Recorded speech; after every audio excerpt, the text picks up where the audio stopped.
Our feature article in this issue is the proposed merger between American Axle and Manufacturing and Metaldyne Performance Group, or MPG. The merger was announced on November 3rd, accompanied by third quarter earnings releases. The rationale for the merger is twofold. First of all, there is a purported $100 to $120 million of pre-tax earnings improvement. And secondly, there'll be diversification across customers, products, and geography. Here are the terms of the deal. Shareholders in MPG have been offered $13.50 per share in cash, plus half a share in American Axle. And based upon American Axle's pre-merger share price of $17.55, this represents a 35% acquisition premium, which is normal compared to a typical acquisition premium of around 40%. However, there needs to be substantial value created from putting the two companies together for American Axle shareholders to receive an equal allocation of benefits from the deal.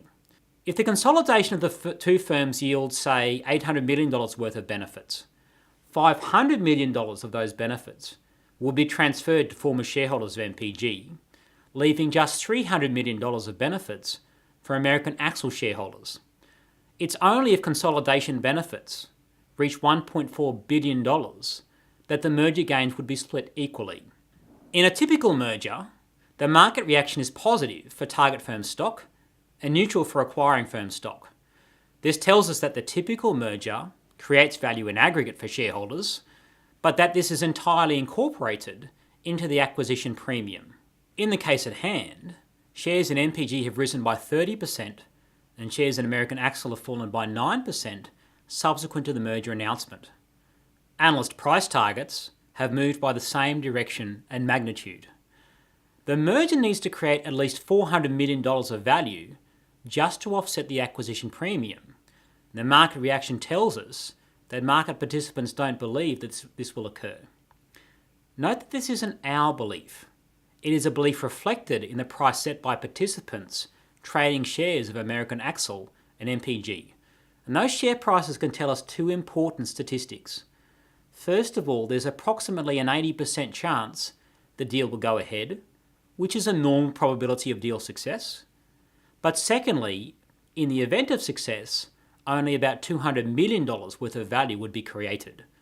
That's only half the acquisition premium.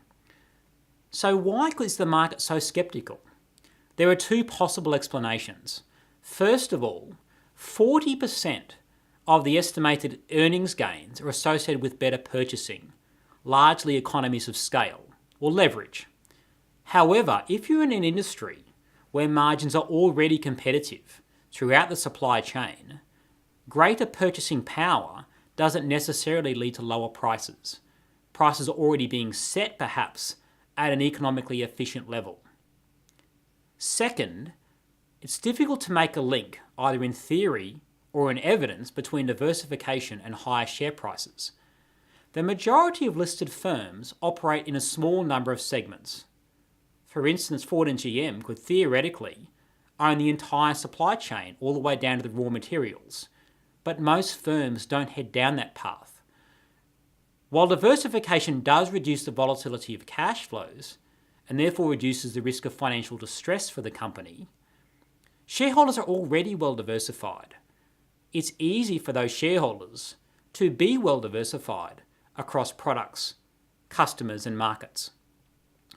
That's why we don't see diversified firms trade at a premium to focused firms.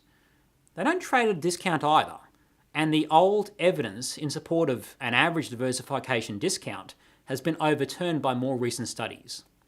We have to think about the circumstances in which diversified firms trade at a premium.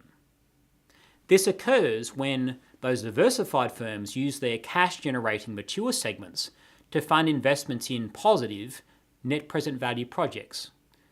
The circumstances in which diversified firms trade at a discount are when they allow underperforming or low-margin divisions to operate for an extended period, not subject to the discipline of being single-segment firms, and secondly, when they overinvest in low-growth segments. Empirically, those are the two key characteristics leading to a diversification discount.